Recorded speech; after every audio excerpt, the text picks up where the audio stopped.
ॐ अज्ञानतिमिरान्धस्य ज्ञानाञ्जनाशलाकया चक्षुरुन्मिलितं येन तस्मै श्रीगुरवे नमः। श्रीचैतन्यमनोभीष्टं स्थापितं येन भूतले स्वयं रूपा कदा मह्यं ददाति स्वपदान्तिकम्।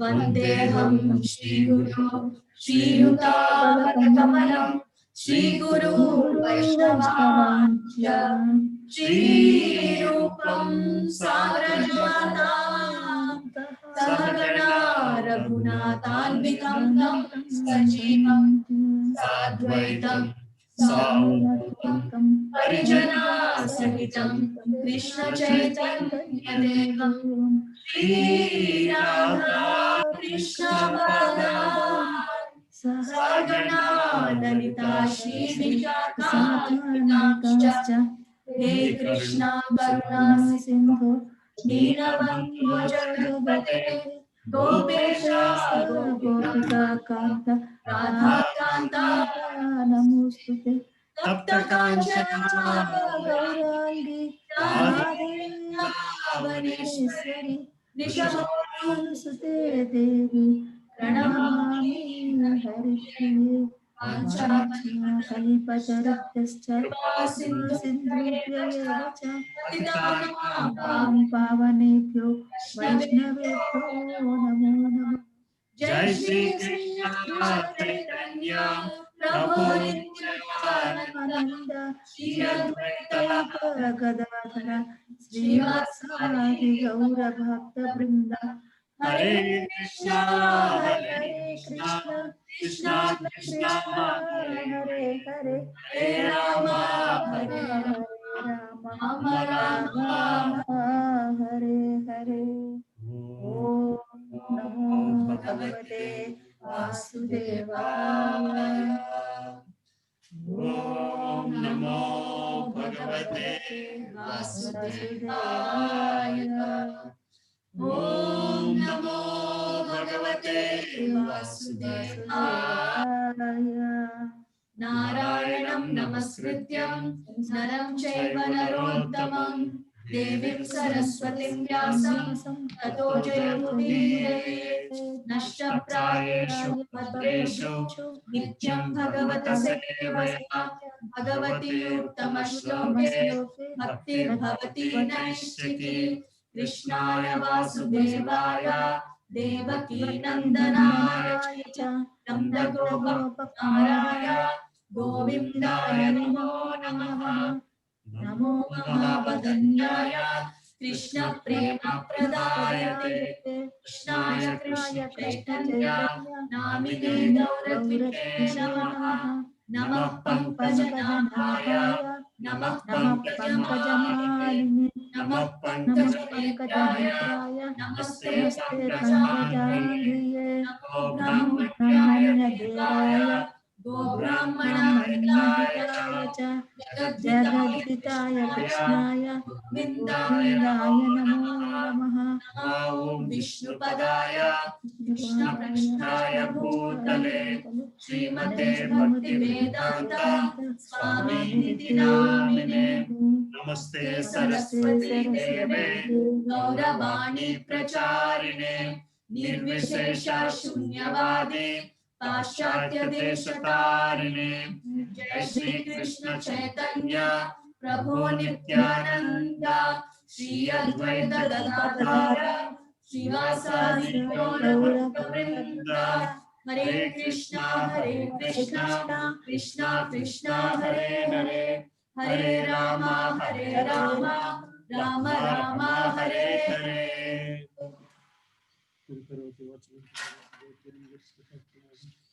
जय परमानंद हरे कृष्ण हरे हरे हरे राम राम राम हरे। हरे कृष्ण ప్రభు శ్రీ మాతాజీ ఇవాళ కొంచెం స్ట్రెంత్ తగ్గినట్టుందమ్మా. పండగ కదండి. ఏమ్మా పండగ కదా, ఎక్కడో ఎవరో చుట్టాలు రావడం ఏదో అయ్యి ఉంటది.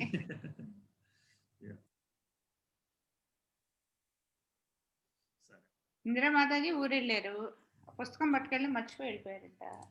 Okay okay okay. ఆ, సో ఇక్కడ ఎవరి పేర్లు లేవు.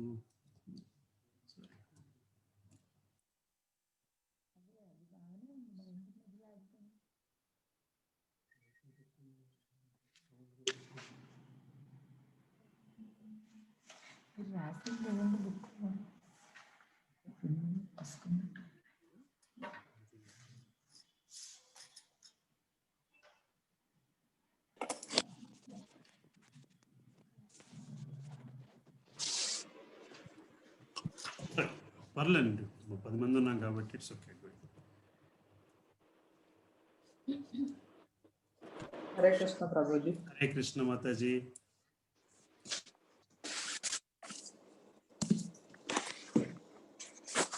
స్టార్ట్ అవ్వలేదా ప్రభుజీ? ఇంకా ఇప్పుడే స్టార్ట్ చేస్తున్నామమ్మా.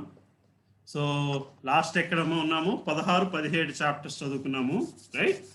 సో 16వ చాప్టర్ దేని గురించమ్మా? పరీక్షిత్ మహారాజు కలియుగమునకు ప్రవేశం ఇచ్చిన విధానం, ఎలా కలియుగం మనకి ఎంటర్ అయిందో చూస్తున్నాం. సో చెప్తారు ఎవరైనా? భూమాత గోవు రూపంలో చెప్పండి. నేను కొద్దిగా 4 పాయింట్లు 16 అధ్యాయం రాశానమ్మా. అవునా? చెప్పమంటావా? చెప్పనా? చెప్పు. అంటే మొదటి శ్లోకం నుంచి అలా జస్ట్ చూసుకుంటూ వచ్చాను. సరే. పరీక్షిత్ మహారాజు ఉత్తర్ని కుమార్తెను వివాహం ఆడతాడు. జనమేజయుడితో సహా 4 కుమారులు ఉంటారు. పరీక్షిత్ మహారాజు కృపాచార్యుడు అనే గురువుని స్వీకరించి 3 అశ్వమేధ యాగాలు చేస్తాడు. యాజ్ఞికులకు సరే చెప్పుకోండి. వాళ్ళందరికీ కూడా బాగా దక్షిణలు ఇస్తాడు. ఆ సమయంలో సామాన్య ప్రజలు కూడా దేవతలను చూస్తారు, దేవతలు ఉంటారనమాట.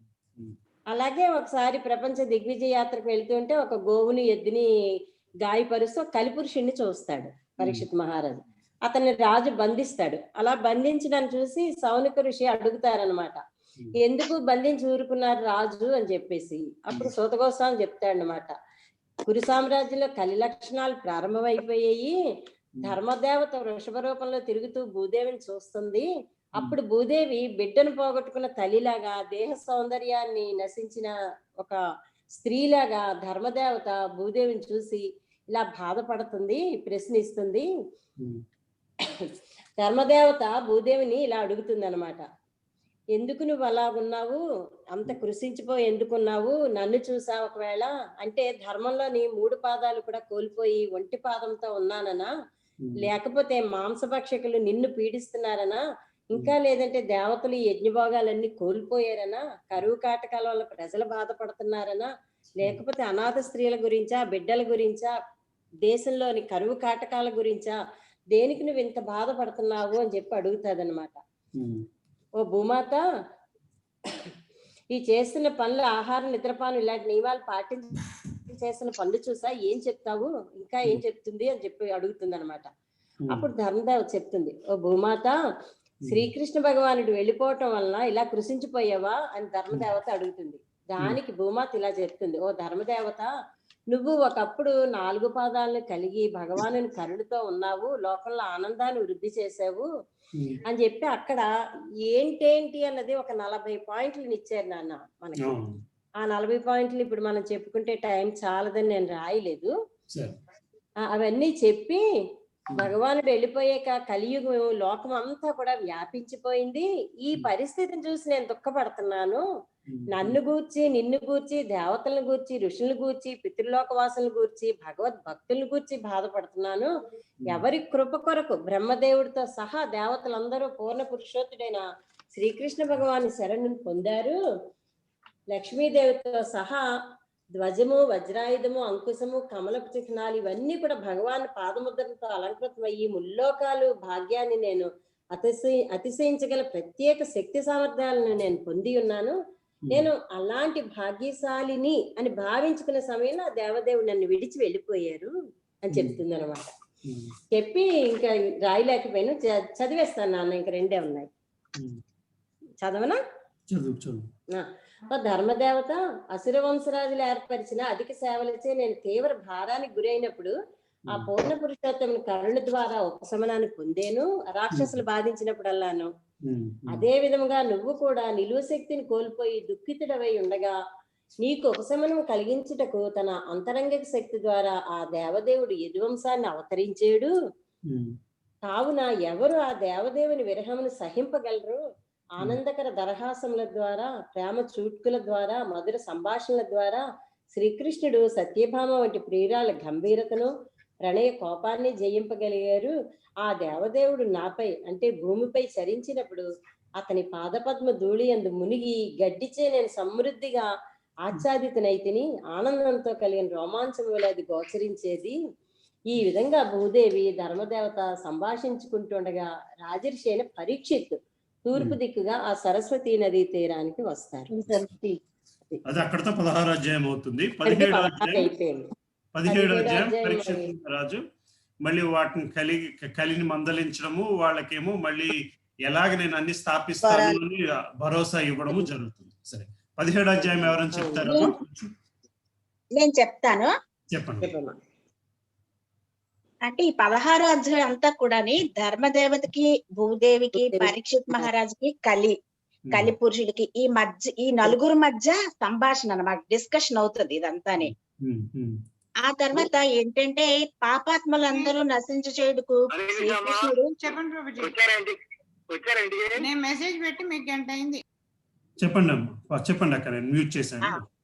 అదే, పాపాత్ములందరూ నశించి చేయుటకు శ్రీకృష్ణుడు అవతరించిన కృష్ణుడు అంతర్ధానం అయినందుకు బాధపడుతున్నావా భూమాత నువ్వు అని చెప్పేసి అడుగుతారు అనమాట. తర్వాత 40 గుణాలు ఉన్న భగవంతుడు లేకపోవడంతో ఎంతో బాధాకరంగా ఉంది నాకు.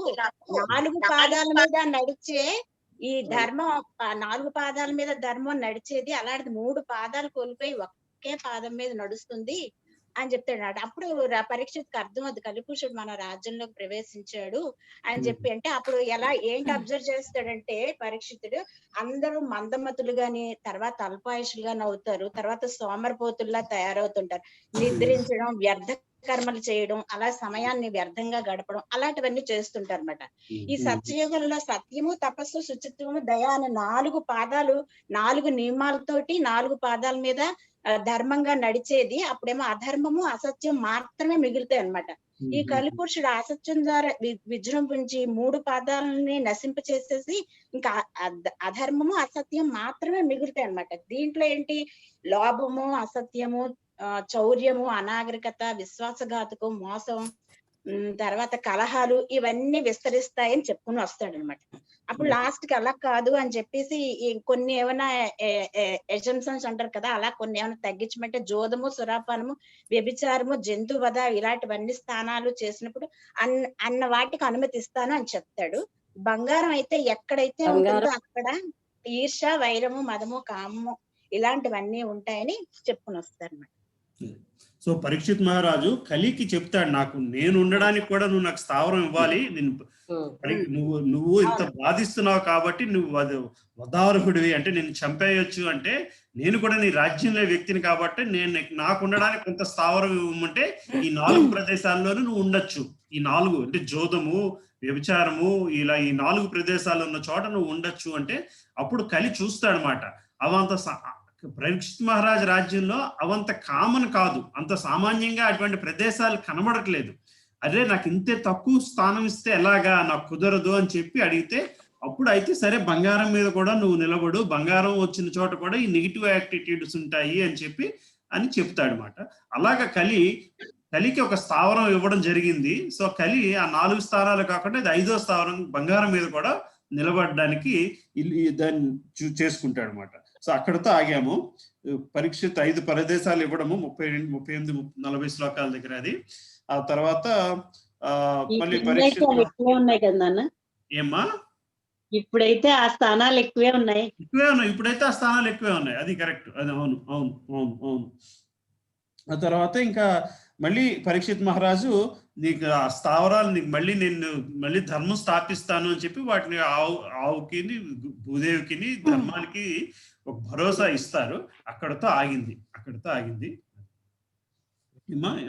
ఇప్పుడైతే ఎక్కువే ఉన్నాయమ్మా, ఎక్కడ పడితే అక్కడే ఉన్నాయి ఇవి. అదే ప్రాబ్లం. కలియుగం వెళుతున్న కొద్దీ మనకి 12 నిండిపోయింది. అంటే 12వ స్కందంలో వస్తుంది, మళ్ళీ భవిష్య పురాణంలో ఉన్నది, మళ్ళీ 12వ స్కందంలో కలియుగం ఎలా ఉంటుందో చెప్పుకొస్తారు. మళ్ళీ ఉద్ధవ గీతలోని ఉద్ధవకిని శ్రీకృష్ణుడికి అయ్యే కాన్వర్జేషన్, శ్రీకృష్ణుడు వెళ్ళిపోయే ముందు రోజు రాత్రి జరిగే కాన్వర్జేషన్ అన్నమాట. ఆ రోజు చెప్పుకొస్తాడు అసలు కలియుగం ఎంత భయంకరంగా ఉంటుందో చెప్పుకొస్తాడు అన్నమాట. ఎంత భయంకరంగా ఉంటుందంటే, ఎంత కలుషితం అయిపోతుందంటే భూమి గంగాదేవి నది ఒడ్డును కూడా గడ్డి మొలవలేని పరిస్థితి వచ్చేస్తుంది. గంగాదేవి నది ఒడ్డును కూడా గడ్డి మొలవలేని పరిస్థితి వచ్చేస్తుంది అన్నమాట. గడ్డి తినడానికి కూడా ఆవులకి తినడానికి గడ్డి కూడా ఉండదు. ఆవులు కూడా మాంసాహారం అయిపోతాయి. కానీ అప్పుడే కలిపురుషుణ్ణి పరీక్షిత్ మహారాజు చంపేస్తుంటే బాగుండేమో మరి. అప్పుడు చంపకుండా 4 స్థానం కల్పించాడు. అదే మరి ఆ యుగానికి ఈ యుగానికి తేడా. ఈ యుగం రావడం కోసం ఇంకా అలాగా చేయించాడు. అంటే మనం ఇక్కడ అర్థం చేసుకోవాల్సింది ఏంటంటే, మనం 5,200 సంవత్సరాల దగ్గర ఉన్నాం మనము. కట్ అవుతుంది నాన్న. మా అందరికి బాగా వినపడుతుంది. బానే ఉంది. వాయిస్ రావట్లేదు. మీకు కట్ అవుతుందేమో అత్తమ్మ, మా అందరిది బానే ఉంది. అందరికి బానే ఉంది. అమ్మా ఏమండి మందరి లేదండి, నాకు కూడా సరిగ్గా వినిపించట్లేదండి, మధ్యలో బాగా కట్ అవుతోంది. అవునా, మాకు బానే ఉంది. ఈ రోజు సరే అయితే నేను ఒకసారి లాగ్ ఆఫ్ అయిపోయి మళ్ళీ రమ్మంటారా? ఒకసారి చెయ్యండి అండి ప్లీజ్.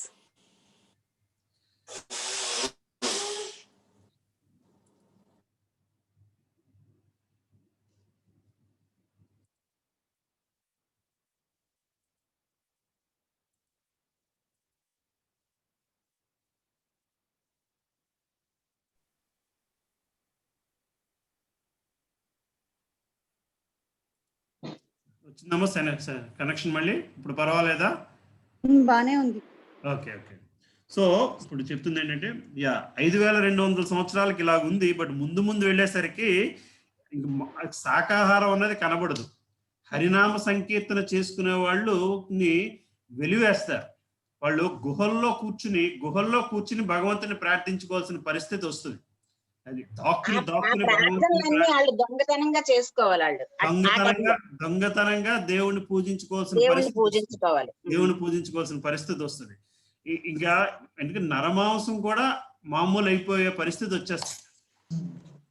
ఇంకా అప్పటికి 20 సంవత్సరాల వయసు వచ్చేస్తుంది మానవుడికి. 20 సంవత్సరాలే అయితే ముసలితనం వచ్చేస్తుంది. ఇంకా అది మాక్సిమం ఏజ్ మాట. అంటే ఇప్పుడు మనం చూసుకోవాల్సింది ఏంటంటే, ఇప్పుడు మళ్ళీ మనం జన్మ తీసుకునే అవసరం లేకుండా ఉండే మార్గం వెతుక్కోవాలి.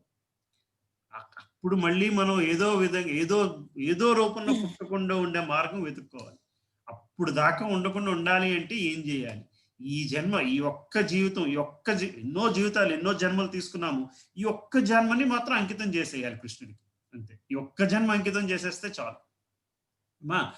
ఏ జన్మలోనైనా, ఏ జీవిలోనైనా మానవుల్లోని కూడా కష్టపడేవాళ్ళు, బాధపడేవాళ్ళు, సుఖపడేవాళ్ళు ఉన్నారు. అలాగే ప్రతి జీవిలో కూడా కష్టపడేవాళ్ళు, ప్రతి ఆవు కష్టపడట్లేదు, ప్రతి ఆవు సుఖపడట్లేదు, ప్రతి కుక్క కష్టపడట్లేదు, ప్రతి కుక్క సుఖపడట్లేదు. అన్నిట్లోనే ఆ రకాలు ఉంటాయి. కానీ వాటికి ఈ అవకాశం లేదు. మనకు మాత్రమే ఈ అవకాశం ఉంది. ఇదే ఆఖరి జన్మ చేసుకోగల అవకాశం మనకు మాత్రమే ఉంది. అది ఈ కలియుగం గురించి, గురించి మాట్లాడుకునేటప్పుడు మనం అది గుర్తు తెచ్చుకుని ఈ అవకాశాన్ని సద్వినియోగం చేసుకోగలగాలి. అదవుతుందమ్మా?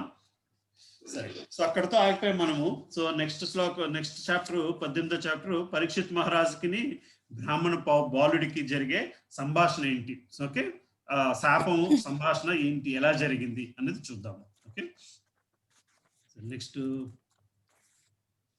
ఎవరి పేర్లు మిస్ అయ్యంతే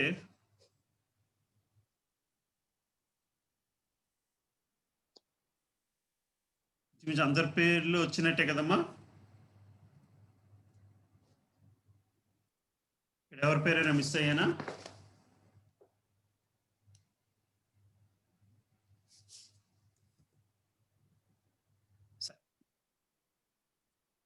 సో దీంతో 18వ అధ్యాయం స్టార్ట్ చేస్తున్నాను.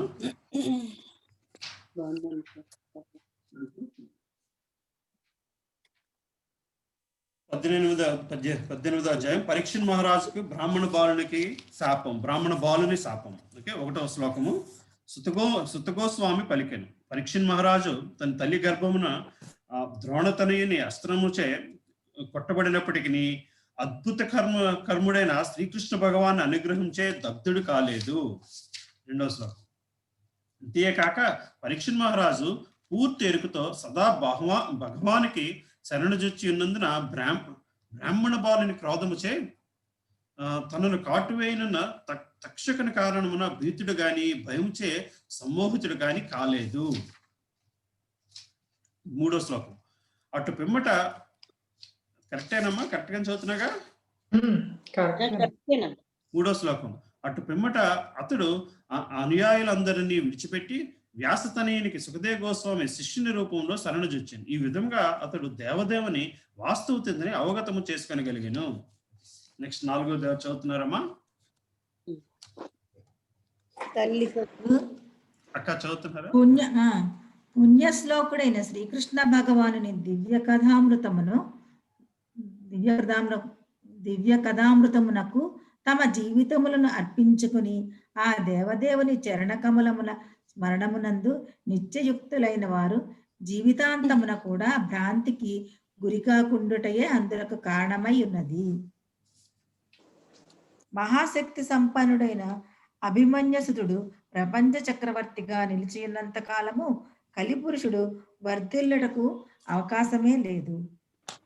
పూర్ణ పురుషోత్తముడగు శ్రీకృష్ణ భగవానుడు ఏ దినమున మరియు ఏ ముహూర్తమున ఈ ధరాతలమును వీడినాడో సమస్త అధర్మ కార్యములను వృద్ధి చేయునటువంటి కలిపురుషుడు ఆ ముహూర్తము అందే ఈ జగమున ప్రవేశించును. హరే కృష్ణ. హరే కృష్ణ.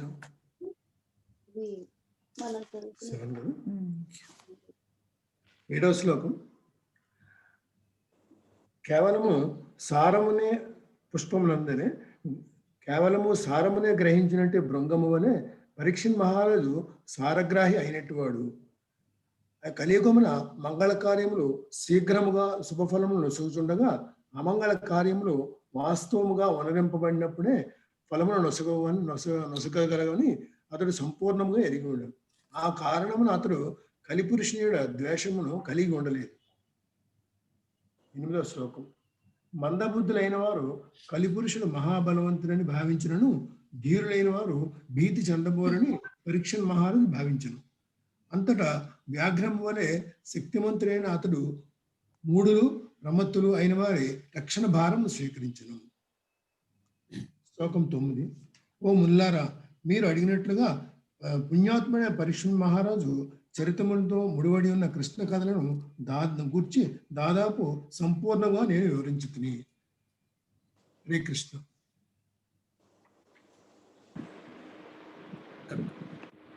నేను చదువుతున్నానమ్మా.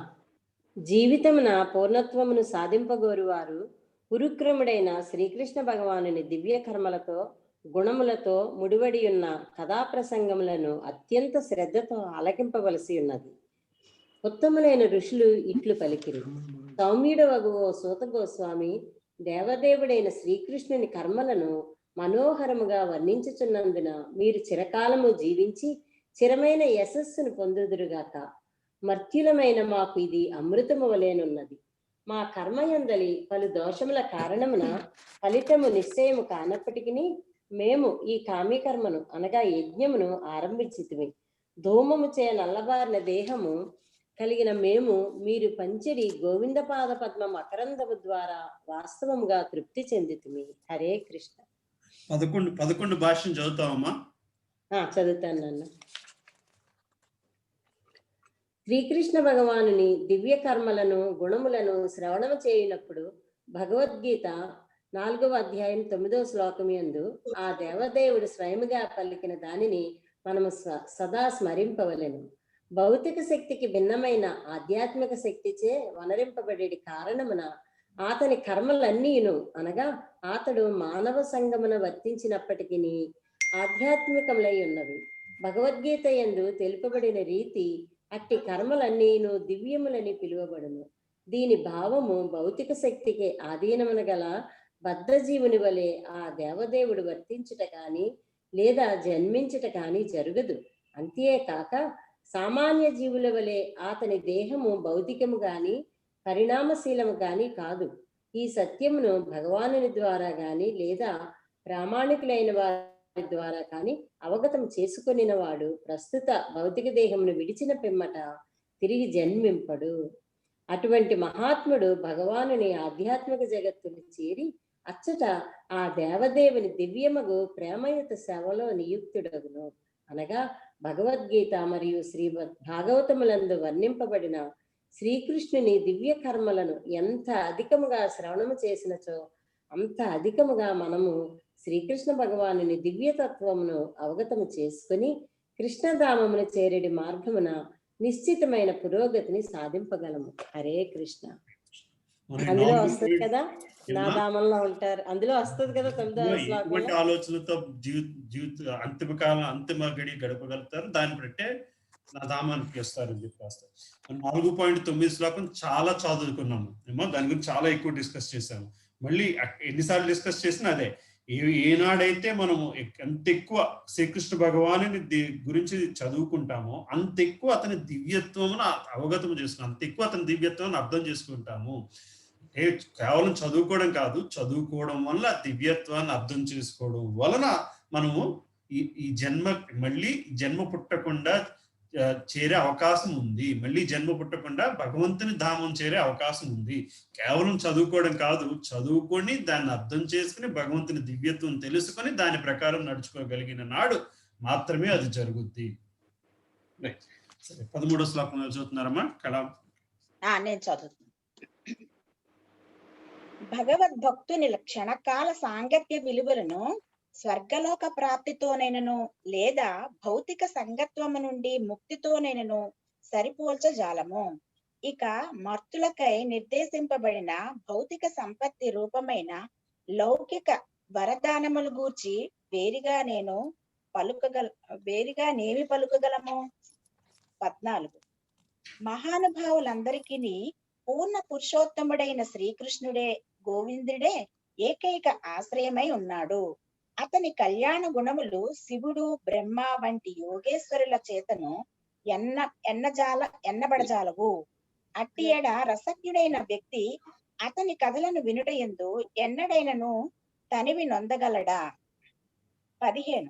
ఓ సూత గోస్వామి, శ్రీకృష్ణ భగవానుడే మీ ముఖ్య సేవా లక్ష్యమైనందున మీరు విద్వాంసులను శుద్ధ భక్తులను అయి ఉన్నారు. కనుకనే దయచేసి విశుద్ధములగు భగవానుని లీలలను శ్రవణాభిలాషమగు మాకు వర్ణింపుడు. హరే కృష్ణ. 13వ శ్లోకంలో చెప్పుకొస్తున్నారు, భగవంతునితో ఒక్క సెకండ్ అయిన క్షణకాలమైన సాంగత్యము అది స్వర్గలోక ప్రాప్తితో కూడా అసలు పోల్చలేము. స్వర్గలోక ప్రాప్తితో సరిపోల్చజాలము. స్వర్గలోకం మనకి ఇప్పుడు అందరూ కూడా స్వర్గలోక ప్రాప్తి రస్తుని దీవిస్తుంటారు. ఆ దీవెన ఎందుకు పనికిరాని దీవెన. స్వర్గలోకంతో భగవంతుని సమక్షంలో ఒక్క క్షణమైనా ఉంటే కూడా అది స్వర్గలోక ప్రాప్తి ఎందుకు పనికిరాని దాని కింద తీసుకుంటున్నారు. చూసారమ్మా, భౌతిక సాంగత్యం నుండి ముక్తితోనైనాను సరిపోల్చలేము. స్వర్గలోక ప్రాప్తి కాదు, భౌతిక శరీరంలోనూ ముక్తితోని కాదు, భగవంతునితో ఒక్క క్షణము కలిసి ఉండే అవకాశం కోసం. అలా అదే మన గోల్ అవ్వాలి, అదే మన ధ్యేయం. అంతే, వేరే గోల్ అవ్వడానికి వీల్లేదు. అది ఆ గోల్తోనే వర్క్ చేసుకోవాలి. ఈ పుస్తకమో మరో పుస్తకమో మరో సాంగత్యమో మరో ఆలోచన ఏదైనా సరే అదే అల్టిమేట్ గోల్ కింద, అదే ఫైనల్ గోల్ కింద మనం చేసుకుంటూ ఉండాలి. సరే, నెక్స్ట్ 16. శారదా. హరే కృష్ణ. 16. ఓ సూత గోస్వామి, మోక్షమునందే బుద్ధి సంలగ్నమైన పరీక్షణ్ మహారాజు ఏ భగవత్ కథల ద్వారా ఖగేంద్రునికి ఆశ్రయుడైన శ్రీకృష్ణ భగవానుని పాద పద్మములను పొందగలిగెనో వాటిని దయతో మాకు వర్ణింపుడు. ఆ కథలు వ్యాసతనయుని శ్రీల సుఖదేవుడు ద్వారా పలుకబడినవి. 17. దివ్యమైనవి, పవిత్రతను కలిగించునవి అయినందున అనంతుని కథలను మాకు దయతో వివరింపుడు. పరీక్షణ్ మహారాజునకు వినిపింపబడిన ఆ కథా ప్రసంగములు భక్తి యోగముతో నిండి ఉన్నందున భాగవతులకు పరమ ప్రియులై ఉన్నవి, ప్రియములై ఉన్నవి. 18. సూత గోస్వామి పలికెను, అహో విలోము జాతి యందు జన్మించినప్పటికీ జ్ఞానపూర్ణులైన మహాత్ములను సేవించుట ద్వారాను అనుసరించుట ద్వారాను నేను జన్మయందు ఉన్నతిని బడసితిని. అటువంటి మహాత్ములతో కేవలము సంభాషించుట చేతనే హీన జన్మల వలన కలిగేడి అయోగ్యతల నుండి మనుజుడు తనను తాను శీఘ్రముగా పరిశుద్ధిని కావించుకొనగలడు. హరే కృష్ణ. హరే కృష్ణ. ఇది సుత గోస్వామి తాలూకా జననం గురించి రాసుకొస్తున్నారు అన్నమాట. ఆయన ఎటువంటి జననము, ఆయన బ్రాహ్మణ కుటుంబంలో పుట్టలేదు, అయినా సరే సుత గోస్వామి చెప్తున్న భాగవతాన్ని మనం ఈరోజు పుస్తకంలో చదువుకుంటున్నాము. సరే 19. అట్టి ఎడ అనంత శక్తి సంపన్నుడైన అనంతుని పవిత్ర నామములను కీర్తించుచు మహాభక్తుల నిర్దేశములో నిలిచియున్న వారిని గూర్చి వేరుగా తెలుపవలసినదేమున్నది? అనంత శక్తి సంపన్నుడును మహద్గుణ భరితుడును అగుటచే భగవానుడు అనంతునిగా పిలవబడుచున్నాడు. పూర్ణ పురుషోత్తముడగు భగవానుడు అనంతుడనియు సాటిలేని వాడనియు ఇప్పుడు ధృవపరచబడినది. ఆ కారణమున అతనిని గూర్చి ఎవ్వరునూ సమగ్రముగా వర్ణింపజాలరు. గొప్ప దేవతలు కూడా ప్రార్థనల చేతనైనను లక్ష్మీదేవి అనుగ్రహమును బడయజాలరు. కాని ఆమెయే తానొనరించు సేవ ఎడ ఆ దేవదేవుడు అసమ్మతుడైనప్పటికీ అతనికి సేవనొనర్చుచున్నది. పూర్ణ పురుషోత్తముడగు శ్రీకృష్ణుడు తప్ప అన్యులెవరూ భగవత్ శబ్దమునకు యోగ్యులై ఉన్నారు. శివునికి అర్ఘ్యముగా నొసగుటకు బ్రహ్మదేవుడు ఆ దేవదేవుని పాద నఖముల నుండి బహిర్గతమగు జలములను గ్రహించి ఉండెను. ఆ జలమే గంగాజలమే పరమశివునితో సహా సమస్త జగత్తును పావనమునర్చుచున్నది. హరే కృష్ణ. 22. దేవదేవుడు శ్రీకృష్ణుని యందు అనురక్తులైన ధీర పురుషులు అహింస వైరాగ్యములనడి అనుఫలితములను కలిగిన పరమహంస స్థితిని పొందుటకై స్థూల దేహము మరియు సూక్ష్మ మనస్సుతో సహా సమస్త భౌతిక సంగమును క్షణములో విడిచి చనుచున్నారు. 23. సూర్య సమ శక్తిమంతులైన ఓ ఋషులారా, విష్ణు భగవానుని దివ్య లీలలను నాకు తెలిసినంత వరకు మీకు వర్ణింప యత్నింతును. పక్షులు తమ శక్తానుసారము ఆకాశమునందు రీతి విద్వాంసులైన భక్తులు తమ అనుభవమును అనుసరించి ఆ దేవదేవుని వర్ణించుచుందురు. 24, 25. ఒకప్పుడు పరీక్షిత్ మహారాజు అడవిలో ధనుర్బాణములతో వేటయందు నియుక్తుడై మృగములను వెంబడించుచు అలసిన వాడును ఆకలిగొన్నవాడును తప్పిక కలిగిన వాడును అయ్యను. జలాశయము కొరకే వెతుకుచు అతడు శమీకముని ఆశ్రమను ప్రవేశించి ఆ ముని కనులను మూసుకుని ధ్యానమగ్గుడై ఉండుటను గాంచెను. ఇక్కడ 21 శ్లోకము ఎవరు చదువుతారమ్మా? దాని భాష్యము నేను చదివేది ప్రభుజీ. హరే సులోచన రాణి మాట్లాడతారు. హరే కృష్ణ. 21 ప్రభు. 21. మూర్ఖ జనులచే గావింపబడు వేద వాజ్మయము నందలి బహిరవాదము పూర్తిగా ఆయుక్తమైనది. ఏలయన భగవానుడు అద్వితీయుడు, అతడే పలు రూపములుగా విస్తరించుచుండునని వేదములు ధృవపరుచుచున్నవి. శ్రీకృష్ణ భగవానుని అట్టి విస్తారములన్నీయును అనంతములై ఉన్నవి. అటువంటి విస్తారములలో కొన్ని విస్తారములు జీవులై ఉన్నారు. కాని జీవులు ఆ దేవుని ప్రధాన విస్తారముల ఎంతటి శక్తిమంతులు కారు. కనుకనే విస్తారములలో కలవు. బ్రహ్మదేవుడు జీవులలో ఒకడు. ఇక శివుడు మాత్రము భగవానుడు మధ్య స్థితిలో ఉన్నట్టి వాడు. అనగా బ్రహ్మ రుద్రుల విష్ణువుతో సమానులు గాని అధికులు గాని కారు. లక్ష్మీదేవి మరియు రుద్రాది ఇతర శక్తిమంతులైన దేవతలే శ్రీకృష్ణ భగవానుని సేవలో నియుక్తులై ఉండి, అనగా మన ముకుందుడు అంటే శ్రీకృష్ణుడు తప్ప వేరెవ్వరు భగవానునిగా పిలువబడుటకు కాగలరు. లక్ష్మీదేవి, బ్రహ్మదేవుడు, శివుడు వారు కాగా భగవద్ విస్తారములుగా మాత్రమే శక్తి సంపన్నులు. వారందరూ శ్రీ భగవానుని దివ్యమగు ప్రేమయుత సేవలో నియుక్తులై ఉన్నారు. జీవులను వారి సేవ యందు నిలిచి ఉన్నారు. భక్తులలో 4 సాంప్రదాయములు కలవు.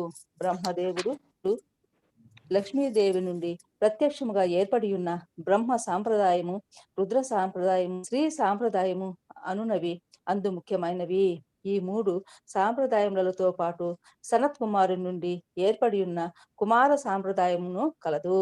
ఈ 4 మూల సాంప్రదాయములు నేటి వరకును ఖచ్చితముగా భగవానుని దివ్యమగు సేవలు నియుక్తములై ఉండి శ్రీకృష్ణుడే అంటే ముకుందుడే పూర్ణ పురుషోత్తముడగు భగవానుడనియు ఆ దేవదేవునికి సమానుడు గాని అధుగుడు గాని వేరొకరు లేరనియు ప్రకటించినవి. హరే కృష్ణ. మనకి ఎన్నో క్వశ్చన్స్ ఉంటాయి. మన ముక్కోటి దేవతలు ఉన్నారు, ఎవరిని పూజించాలి, ఎవరిని పూజించకూడదు, దానికి సమాధానం ఈ భాష్యం. భాగవతము 2 విధాలుగా చూసుకుంటారమ్మ చదువుకునేటప్పుడు. సగం కథలు, సగము ఫిలాసఫీ. సగం కథలు, సగము దివ్యత్వం, భగవంతుని దివ్యత్వం తెలుసుకోవాలి. భక్తులు ప్రార్థనలు, భగవంతుని దివ్యత్వము, ఈ 2 మనకు అలా ప్యారలల్ గా వస్తుంటాయి. కాసేపు భగవంతుని గురించి చెప్తారు, ఆ తర్వాత భక్తులు ఆ భగవంతుని ఎలాగా పూజించారో చెప్పుకొస్తారు. మనం ఆ 2 చూసుకోవాలి. భగవంతుని అర్థం చేసుకోవాలి, భక్తుని స్థితి అర్థం చేసుకోవాలి. ఈ 2 అర్థం చేసుకుంటే చాలు, అంతే. భాగవతులు మరొకటి చూసుకోవాల్సిన అవసరం లేదు. సో ఇక్కడ దాకా భగవంతుని గురించి చెప్పుకొచ్చారు. ఇప్పుడు నెక్స్ట్ మళ్ళీ పరీక్షిత్ మహారాజు రియాలిటీలోకి వస్తున్నారు. పరీక్షిత్ మహారాజు ఆ ఋషుని దగ్గరికి వెళ్ళారు. అదే 24 శ్లోకంలో చూసి ఆ ముని కనులు మూసుకుని జ్ఞానముఖుడే ఉన్నాడు అని చెప్పారు. అక్కడి నుంచి మళ్ళీ మనం రెగ్యులర్ కథలోకి వస్తున్నాం. 26 శ్లోకం ఎవరు చూస్తున్నారమ్మా? హరే కృష్ణ. ప్రభుజీ, ముని యొక్క ఇంద్రియములు, ప్రాణము, మనస్సు, బుద్ధి అన్నయును భౌతిక కర్మల నుండి నిరోధించబడి ఉండెను. పరబ్రహ్మముతో గుణరీతి సమానత్వమును కలిగిన దివ్య స్థితిని, బ్రహ్మభూత స్థితిని పొంది ఉన్నందున అతడు జాగ్రత్త, స్వప్న, సుషుప్తుల నుండి 3 పరమైన సమాధి స్థితి యందు నెలకొని ఉండెను. 27 ధ్యానమగ్నుడైన ముని జింక చర్మమును ధరించి ఉండెను. జడలు కట్టిన దీర్ఘ శిరోజములు అతని దేహమును ఆవరించి ఉండెను. దాహంచే నోరెండిపోయిన పర్షియన్ మహారాజు అంతటా మునిని జలమును అడిగెను. 28 ఆసనము, స్థానము, ఆర్ఘ్యము, ప్రియవచనముల ద్వారా ఎటువంటి లాంఛన పూర్వకమైన ఆహ్వానమును లభింపనందున పర్షియన్ మహారాజు తాను నిర్లక్ష్య పరుపబడినట్లు భావించెను. ఆ విధముగా తలచుచు అతడు క్రోధావేశుడయ్యెను. హరే కృష్ణ. హరే కృష్ణ.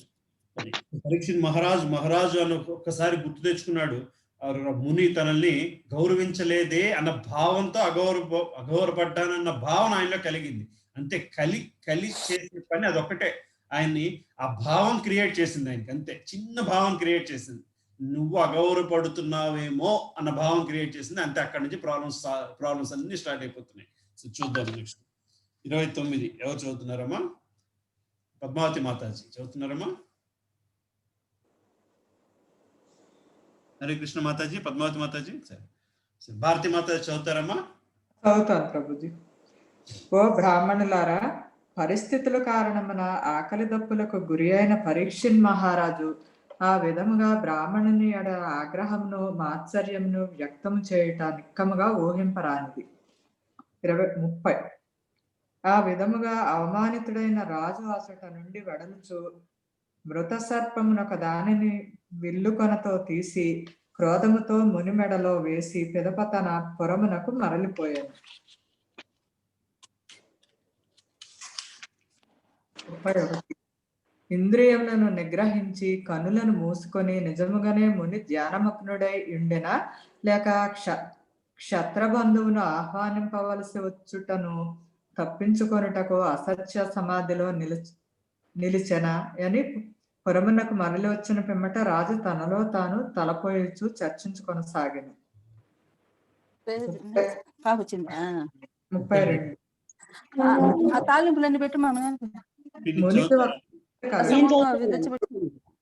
బ్రాహ్మణ సంతానమైనందున అతడు తేజస్వి ఉండెను. తోటి బాలురతో ఆటలాడుచు అతడు తన తండ్రికి రాజుస్తే సంప్రాప్తించిన కష్టమును విని వెంటనే ఇట్లు పలికెను. హరే కృష్ణ. 32 మునికి ఒక బాలుడు కలడు. బ్రాహ్మణుని సంతానమైనందున అతడు తేజస్వే ఉండెను. చదివేశారా? తోటి బాలుడితో ఆటలాడుచు అతడు తన తండ్రికి రాజు చేసి సంప్రాప్తించిన కష్టమును విని వెంటనే ఇట్లు పలికెను. 33 బ్రాహ్మణుడు బాలుడైన శృంగి పలికెను. అహో, రాజుల పాపముల గాంచుడు. కాకులు ఇంటి ముంగలి సునకముల వలె వారు దాసనియమములను విరుద్ధంగా తమ యజమానుల ఎడ పాపమునర్చుచున్నారు.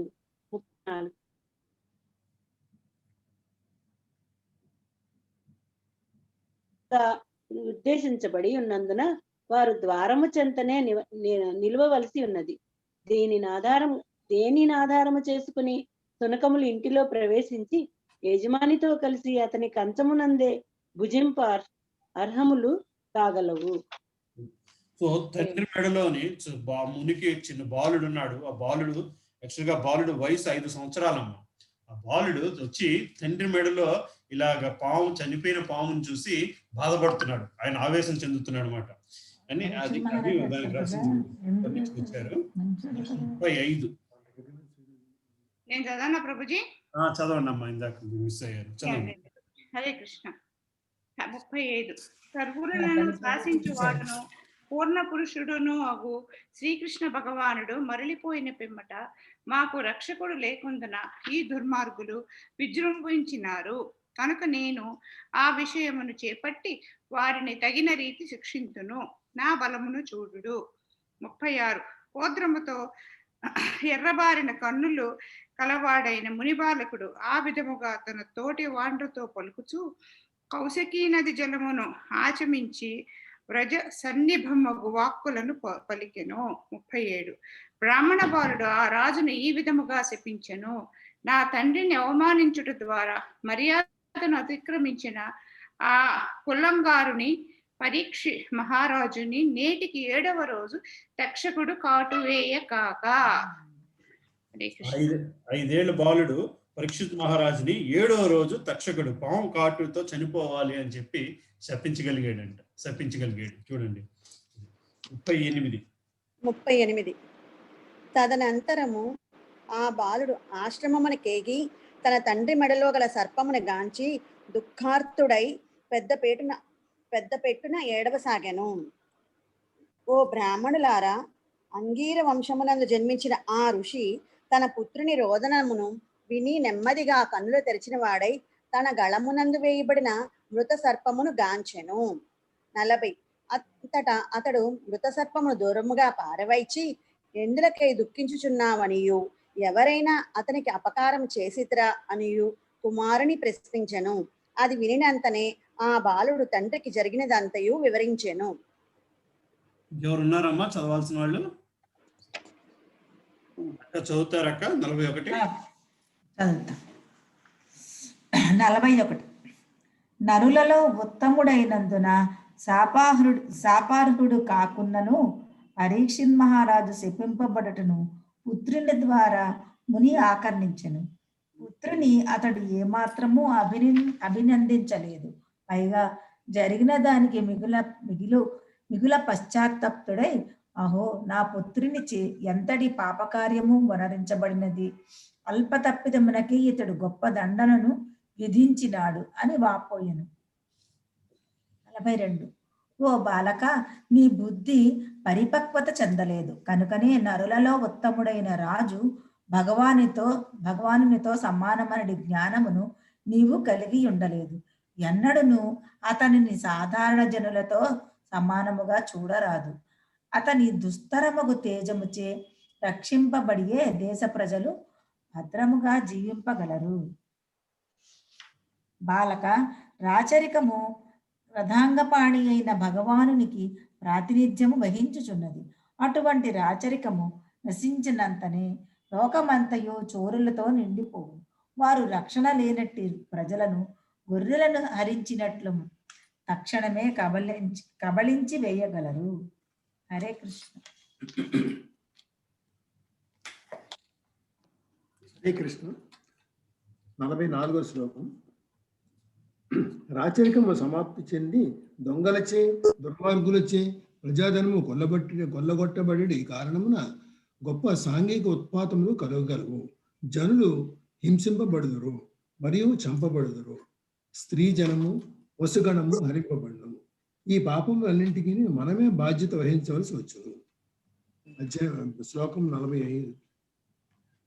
ఆ సమయమున జనసామాన్యము సంఘపు వివిధ వర్ణాశ్రమముల కర్మలు మరియు వేద నిర్దేశములనడి ప్రగతిశీల పదము నుండి క్రమముగా పతనము చెంది ఇంద్రియ భోగార్థమై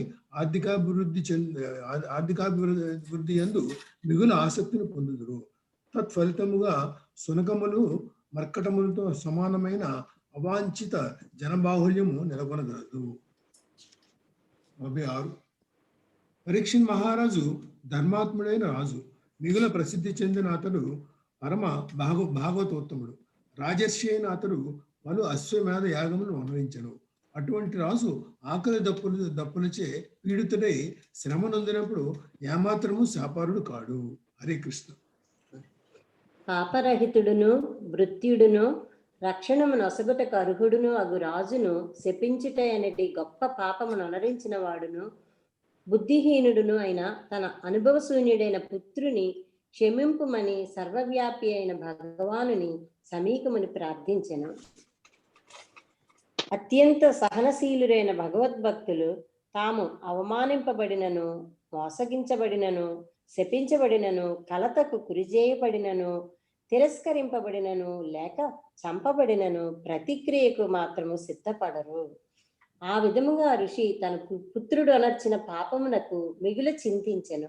రాజుచే వనర్చబడిన అవమానమును అతడు ఏమాత్రము గంభీరమైనదిగా భావింపలేదు. హరే కృష్ణ. చదివేస్తాను. సాధారణముగా సాధువులైన వారు ఇతరులచే భౌతిక జగపు ద్వంద్వములు కలిగించబడినప్పటికీ ఎన్నడూను కలత చెందరు. అలాగుననే ఆధ్యాత్మికముగా నియుక్తులైన కారణమున లౌకిక విషయములందును రమింపరు. శ్రీమద్ భాగవతమునందలి పరీక్షిత్ మహారాజు బ్రాహ్మణుడు. శ్రీమద్ భాగవతమునందలి పరీక్షిత్ మహారాజునకు బ్రాహ్మణ బాలుని శాపమాను ప్రథమ స్కందములోని 18వ అధ్యాయమునకు భక్తి వేదాంత భాష్యము సమాప్తము. హరే కృష్ణ. అది సో ఆ విధంగా బాలుడు శపించిన తండ్రి మాత్రం దాన్ని ఏమాత్రం అనుమతించలేదు. రాజు ఏ పరిస్థితిలో తనకి కోపం వచ్చిందో, 2 విషయాలు అక్కడ. రాజు కోపం వచ్చింది, ఓకే, రాజు కోపానికి అర్హుడే.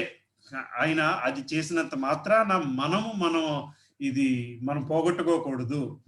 మన శక్తిని మనం అవమానం పడ్డామన్న భావనలో ఉండకూడదు. ఎందుకంటే భగవద్భక్తులు దానిని అవమానపడ్డాము, దాని ప్రతీకార చర్య తీసుకుందాము అన్న భావనలో ఉండడానికి అవకాశం లేదు.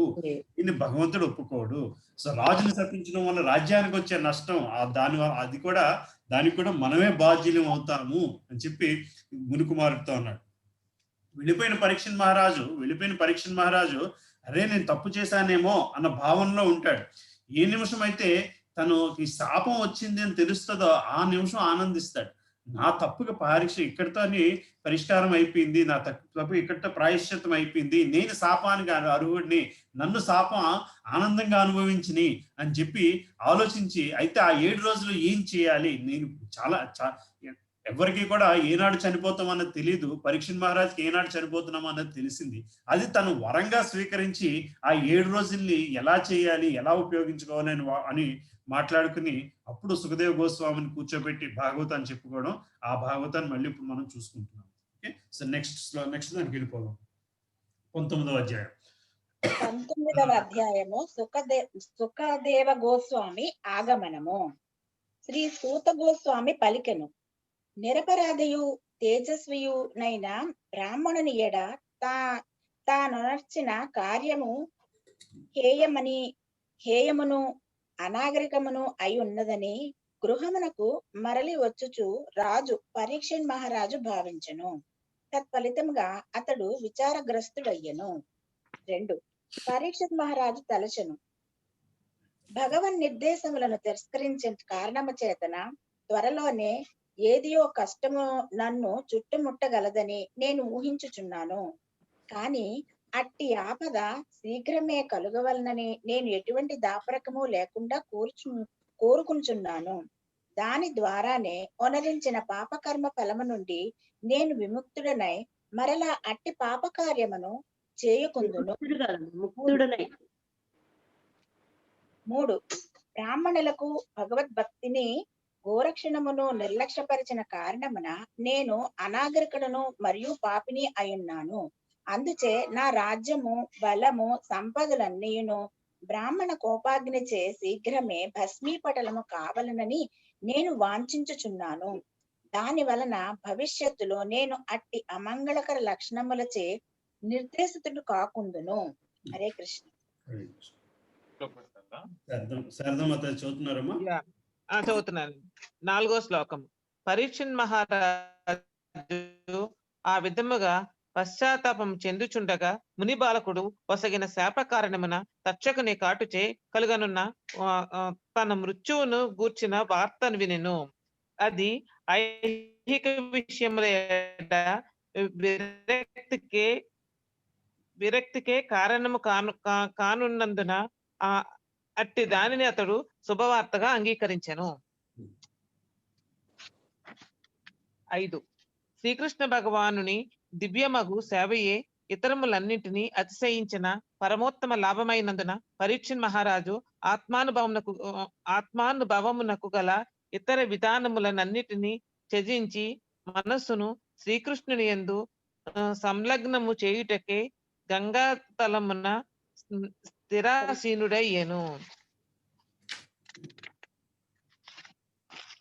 6. శ్రీకృష్ణుని పాద పద్మ ధూళి మరియు తులసీదళములతో మిశ్రితమగు పరమ మంగళప్రదమైన జలమును ఆ నది, గంగా నది పరీక్షణ్ మహారాజు ప్రాయోపవేశుడై నిలిచిన గంగా నది కలిగి ఉండెను.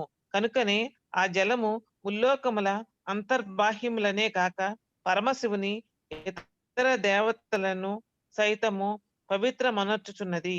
కనుక మృత్యువు నిర్దేశితమైన ప్రతి ఒక్కరును ఆ నదీ శరణమును తప్పక పొందవలెను. హరే కృష్ణ.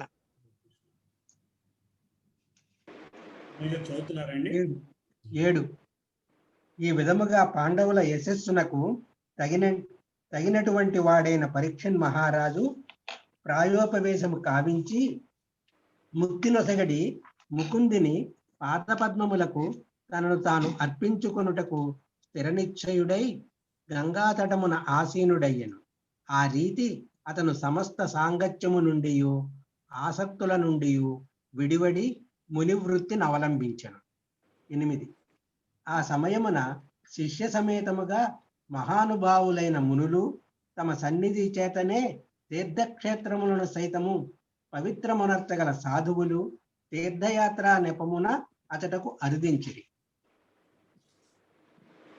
అత్రి, శవనుడు, శరదాసుడు, అరిష్టనేమి, భృగువు, వశిష్ఠుడు, పరాశరుడు, విశ్వామిత్రుడు, అంగీరుడు, పరశురాముడు, ఉతధ్యుడు, ఇంద్రప్రమదుడు, యుద్మవాహుడు, మేధాతిథి, దేవలుడు, భరద్వాజుడు, గౌతముడు, పిప్పలాదుడు, మైత్రేయుడు, ఔర్యుడు, కవశుడు, కుంభయోనుడు, ద్వైపాయనుడు, దేవర్షి అయిన నారదుడు వంటి పలువురు మహాత్ములు విశ్వపు పలు ప్రాంతముల నుండి అతటకు అరుదించిరి.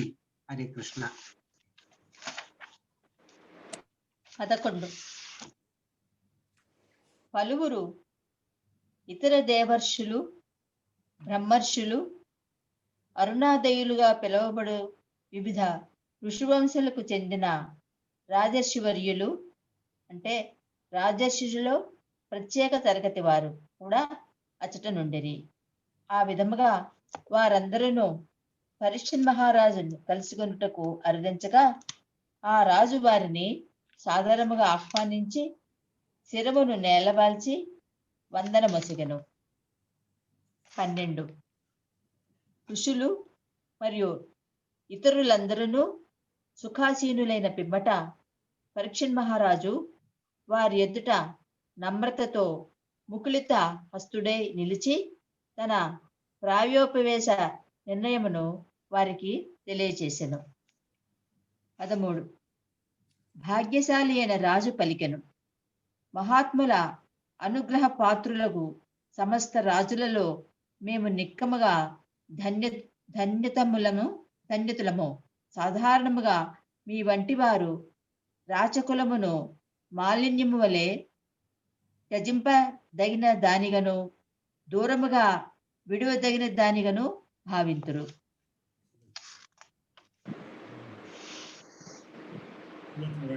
ఉన్నారమ్మా? ఉమావతి మాతాజీనా నెక్స్ట్? నేను చదివేనా ప్రభుజీ? చదివేసేయండి.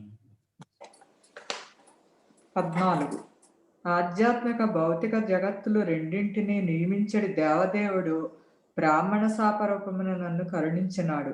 గృహస్థ జీవనమునందే అతిగా ఆసక్తుడైనై ఉన్న నన్ను రక్షించుటకే ఆ దేవదేవుడు భయముతో నేను జగము పట్ల అనాసక్తుడనగు రీతిలో ఆ విధముగా నా ఎదుట నిలిచినాడు. 15 ఓ బ్రాహ్మణులారా, శ్రీకృష్ణ శరణారవిందములను నేను హృదయమునందు దాల్చిన కారణమున మీరు నన్ను సంపూర్ణ శరణాగతుడైన వానిగా అంగీకరింపుడు. భగవత్ ప్రతినిధి అయిన గంగా జనని సైతము నన్ను ఆ రీతిగానే అంగీకరించుగాక. తక్షకుడు గాని లేక బ్రాహ్మణుడు సృష్టించిన మరి ఏ మాయ గాని తక్షణమే నన్ను కాటువేసినా వేయుగాక. మీరందరూ విష్ణుగాథలను వర్ణించటే నేను కోరుచున్నాను. 16 ఈ భౌతిక జగమున మరలా జన్మింపవలసి వచ్చినచో అనంతుడైన శ్రీకృష్ణ భగవానుని ఎడ పూర్ణాసక్తిని, ఆ దేవదేవుని భక్తుల్లో సాంగత్యమును, సర్వజీవుల ఎడల మైత్రిని పొందగలుగునట్లుగా నేను బ్రాహ్మణులైన మీ వందనముల నొసగచ్చు మరలా ప్రార్థించుతున్నాను. హరే కృష్ణ. హరే కృష్ణ. సో అలా పరీక్షిత్ మహారాజు ఆయన ఎదురుపడ్డ బ్రాహ్మణులందరినీ కోరుకుంటున్నాడు. నాకు ఎట్లాగా ఉండాలి నా లైఫ్ ఇక్కడితో, నా విష్ణు కథలు వినాలి, ఈ వారం రోజులు నేను విష్ణు కథలు వినాలి, మళ్ళీ జన్మంటూ ఉంటే కృష్ణుడి భక్తునిగానే జన్మించాలి, కృష్ణుడికి దగ్గరయ్యే మార్గంలోనే జన్మించాలి అని చెప్పి కోరుకుంటున్నాడు. సో 17వ శ్లోకం చదువుతాం. ఎవరు? హరే కృష్ణ ప్రభుజీ. హరే కృష్ణ ప్రభుజీ. నేను ప్రభుజీ చదవండి అమ్మా. సులోచన రాణి. 17 సంపూర్ణ ఆత్మ నిగ్రహముతో పరీక్షిత్ మహారాజు గంగా నది దక్షిణ తీరమున తూర్పు దిక్కుగా మూలములు కలిగిన దర్భాసనంపై ఉత్తరాభిముఖుడుగా ఆసీనుడయ్యను.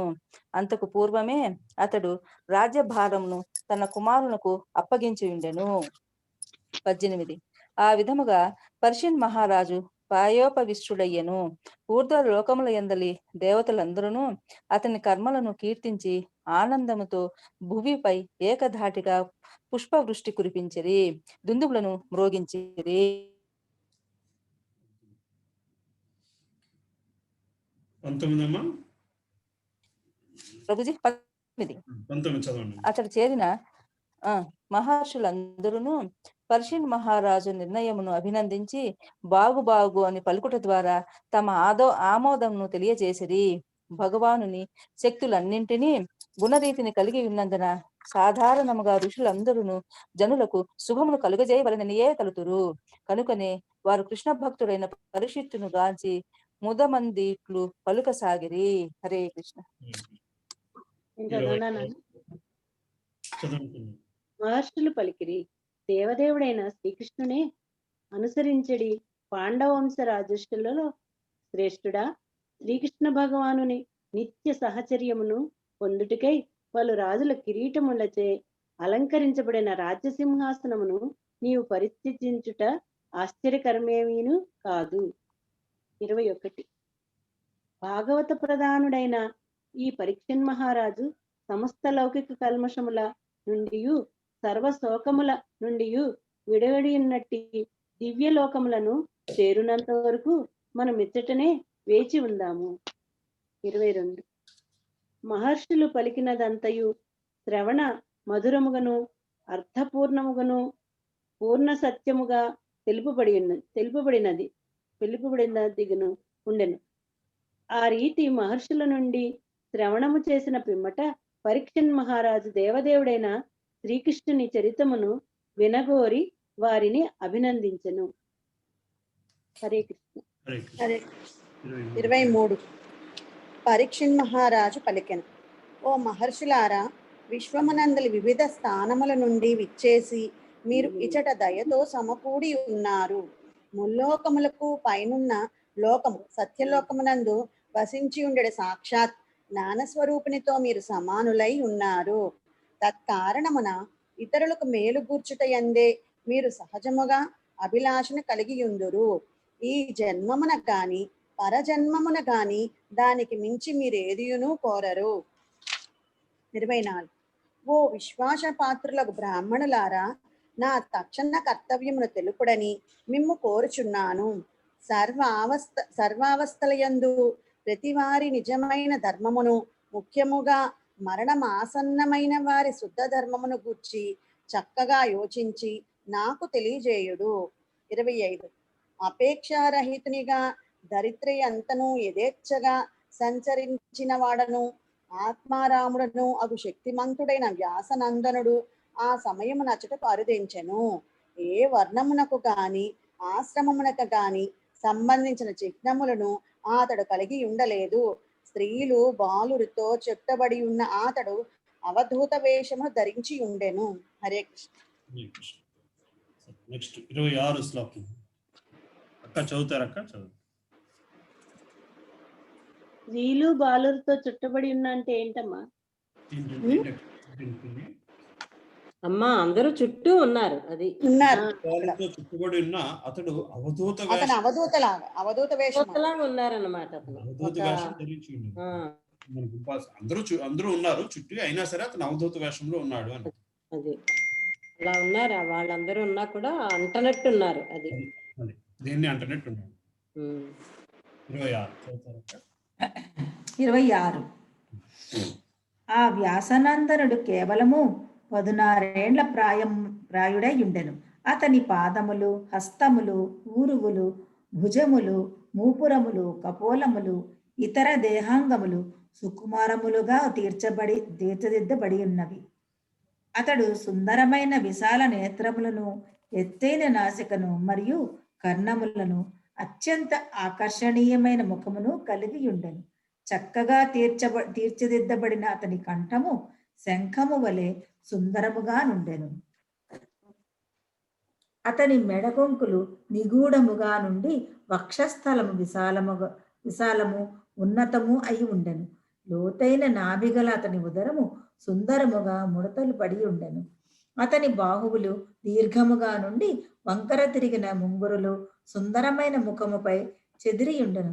దిగంబరుడై ఉన్న అతని దేహవర్ణము శ్రీకృష్ణ భగవానుని దేహవర్ణమును పోలి ఉండెను. 28 శ్యామలవర్ణుడైన అతడు యవ్వన కారణమున అతి సుందరుడై ఉండెను. దేహశోభ మరియు ఆకర్షణీయమైన దరహాసముల వలన అతడు స్త్రీలకు మనోజ్ఞుడై ఉండెను. తన సహజ తేజమును అతడు మరుగుపరచ యత్నించనను అతడ చేరియున్న ఋషిగణము ముఖ సాముద్రికా శాస్త్రమున ప్రవీణులైన కారణమున వెంటనే తమ తమ ఆసనమున నుండి లేచి నిలబడి అతనిని గౌరవించెను. హరే కృష్ణ. 29 విష్ణురాతునిగా విష్ణువుచే సదా రక్షించబడినవాడు. విష్ణురాతునిగా కూడా తెలియబడు పరీక్షన్ మహారాజు ముఖ్య అతిథైన సుఖదేవ గోస్వామిని ఆహ్వానించుటకు శిరస్సు వంచి నమస్కరించడు. ఆ సమయమున అబుద్ధులైన స్త్రీలు, బాలురు సుఖదేవుని వెంబడించుట మానేది. సర్వులచే పూజితులైన పిమ్మట సుఖదేవ గోస్వామి గొప్ప ఆసనమును స్వీకరించారు. 30వ శ్లోకం. గ్రహములు, నక్షత్రములు, ఇతర ఉన్నత లోకములతో చంద్రుడు చుట్టబడి ఉండే రీతి సుఖదేవ గోస్వామి బ్రహ్మర్షులచే దేవర్షులచే చుట్టబడి ఉన్నాడు. సర్వులచే పూజితుడైన అతని సన్నిధి అతి శోభాయమానముగా ఉండను. 31వ శ్లోకం. శ్రీ సుఖదేవ గోస్వామి పూర్ణ శాంతితో ఆసీనుడే ఉండరు. ఎటువంటి ప్రశ్నకైనను సంకోచరహితముగా సమాధానం మొసగుటకు అతడు మేధా సంపత్తితో సంసిద్ధుడై ఉండరు. పరీక్షిత్ మహారాజు అతనిని సమీపించి వంగి వందనములిడి ముకులిత హస్తుడై మధుర వచనములతో నమ్రతగా ఇట్లు ప్రశ్నించను. హరే కృష్ణ. భాగ్యశాలియగు పరీక్షిత్ మహారాజు పలికెను, ఓ బ్రాహ్మణోత్తమ, ఇచ్చటకు నా అతిథిగా విచ్చేసి మీరు మీ సన్నిధి చే కరుణతో నన్ను తీర్థస్థానముగా మార్చి పునీతిని గావించిరి. క్షత్రబంధువునైన నేను మీ కరుణ చేతనే భక్తులను సేవించుటకు యోగ్యుడనైతిని. కేవలము మీ స్మరణ మాత్రముననే మా గృహములు తక్షణమే పవిత్రమగుచున్నవి. అట్టి ఎడ మేము గాంచుట, మేము సృజించుట, మీ పవిత్ర పాదములను ప్రక్షాళించుట, గృహమునందు మీకు ఆసనమసగుట వంటి కార్యములను గూర్చి వేరుగా నేమి పలుకగలము? ఓ సాధు పురుషుడా, మహాయోగి, విష్ణు సన్నిధిలో అసురుడు నిలువలేనట్లుగా మీ పవిత్ర సన్నిధిలో మనుజుని ఘోర పాపములన్నీను శీఘ్రమే నశించిపోగలవు. హరే కృష్ణ. 35.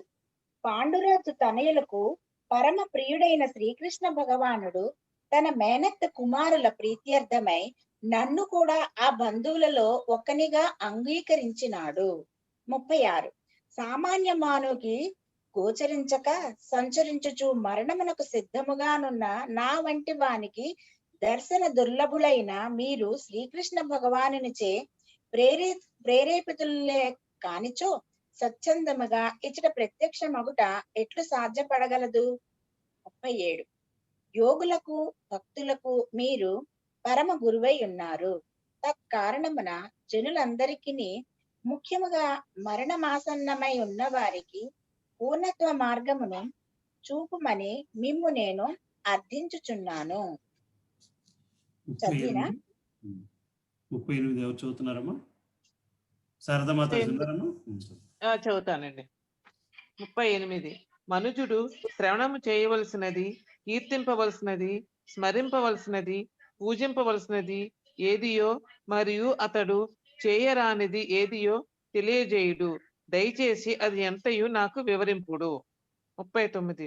ఓ శక్తిశాలియగు బ్రాహ్మణోత్తమ, గృహస్థుల ఇంట మీరు ఆవు పాలు పితుకుటకు పట్టెడి సమయం అంతా కూడా నిలిచి ఉండరని చెప్పబడుచున్నది. 40. ఓ శ్రీ సూత గోస్వామి పలికెను, పరీక్షిత్ మహారాజు ఆ విధముగా మధురమగు వాక్కులతో సంభాషించి మునిని ప్రశ్నించెను. అంతటా గనుడైన వాడును శక్తిమంతుడును ధర్మజ్ఞుడును అగు వ్యాసనందనుడు ప్రత్యుత్తరమునొసగు ఉద్యుక్తుడయ్యను. శ్రీమద్ భాగవతమునందలి సుఖదేవ గోస్వామి ఆగమనము అను ప్రథమ స్కందములోని 19వ అధ్యాయమునకు భక్తి వేదాంత భాష్యము సమాప్తము. సో సుఖదేవ్ గోస్వామి అనుకోకుండా అక్కడికి ఎలాగ రాగలిగారని పరీక్షిత్ మహారాజు అడుగుతున్నారు. సుఖదేవ్ గోస్వామి గురించి వర్ణించారు. ఏమని?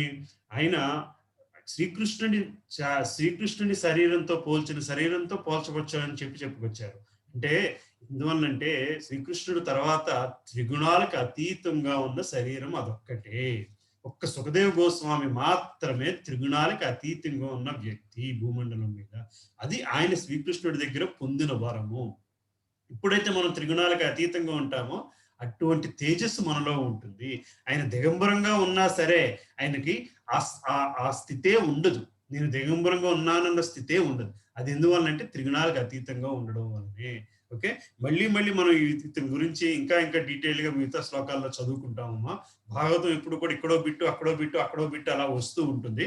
ఓకే, సుఖదేవ్ గోస్వామి ఒక ఆవు పాలు పితికినంత సమయం కూడా ఒక చోట ఉండరు అని చెప్పి పరీక్షిత్ మహారాజు చెప్పుకొచ్చారు ఇక్కడ.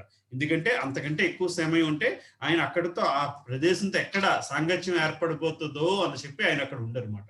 ఓకే, సో పరీక్షిత్ మహారాజు తాలూకా స్థితి సుఖదేవ్ గోస్వామిని కలపడం, సుఖదేవ్ గోస్వామితో ఎలా కలిశారో అది ఇక్కడతో మనకి ప్రథమ స్కందం 1వ అధ్యాయం అయిపోతుంది.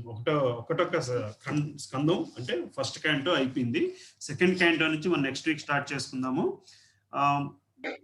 మొదటి స్కందంలోని కొంచెం అంటే 19 అధ్యాయాల గురించి ఒక్కొక్క నిమిషం డిస్కస్ చేద్దాం నెక్స్ట్ వీక్. దాంతో సెకండ్ స్టార్ట్ చేసుకుందాం. తీసుకెళ్తే మనం 6 నెలల్లో ఇది కంప్లీట్ చేసుకోగలుగుతాం. కరెక్ట్ గా December 15th స్టార్ట్ చేస్తాం. January 14th కంప్లీట్ అయింది. అవునమ్మా, December 15th స్టార్ట్ చేసామో నాకు గుర్తులేదు. ఇవాళ కంప్లీట్ అవడం, ఇవాళ మరి సంక్రాంతి ఉత్తరాయణం మొదటి రోజు, భీష్ముడు శరీరం వదిలేసిన రోజు. నిజానికి భీష్ముడు మాసం అదే మార్గశిర మాసం ఫస్ట్ రోజు. సో అలాగే చైతన్య మహాప్రభు సన్యాసం స్వీకరించిన రోజు కూడా ఇవాళ. ఆయన కూడా మకర సంక్రాంతి అంటే సన్యాసం స్వీకరించారు. బాగుందమ్మా ఇలాగ చదువుకోవడం? చాలా బాగుందన్న. అందరికి కొంచెం ఏమ్మా చిన్న డిస్కషన్లు అన్ని బాగుంది. అది ఒక్కొక్కళ్ళని చదవాలంటే ఎప్పుడెప్పుడికో చదువుతా ఉండేవాళ్ళం ప్రభుజీ. అంటే మనం కూడా ఇప్పుడు డీటెయిల్డ్ గా చదవట్లేదు, నెక్స్ట్ టైం డీటెయిల్డ్ గా చదవాలి. సో ఇది ఇలా చదువుకుంటే మనకి ఇందులోంచి 10% ఎక్కుద్ది అంతే. 10% కూడా ఎక్కుద్ది అంతే. కాదు, తేనె రుచి చూస్తున్నాం, మకరందం రుచి చూస్తున్నాం అంతే. అంతే అంతే అంతే అంతే చిన్న టచ్ వస్తుంది అంతే. చిన్న టచ్ వస్తుంది, ఏది ఎక్కడ ఉన్నది అని తెలుస్తుంది. కొంత వేస్ట్ అని అనకూడదు, చిన్నది ఇది వస్తుంది. బట్ ఈ వారంలో నాకు వీలు కానప్పుడు మీరు ఈ రోజు క్లాస్ మధ్యలో ఆ 2 అధ్యాయాలు చదువుకుంటే ఇంకొంచెం బెటర్ అవుతుంది. భాష్యం చదువుకుంటే ఇంకొంచెం బెటర్ అవుతుంది. అవునమ్మా, మళ్ళీ మనం డీటెయిల్ గా భాష్యం చదువుకుని భాష్యంతో పాటు డిస్కస్ చేసుకోగలగాలి. అవకాశం కూడా కావాలి.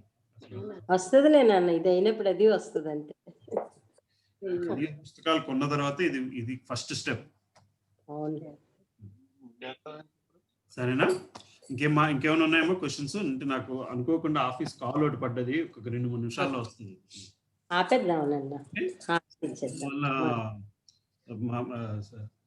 నరసింహార్తి పాడేసుకుందామా? టైం కూడా అవుతుంది కదమ్మా, 9 అవుతుంది.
శ్రీ ప్రహ్లాద్ మహారాజ్ కి జై. ఇక్కడతో ఆపుతున్నానమ్మా సెషన్. హరే కృష్ణ.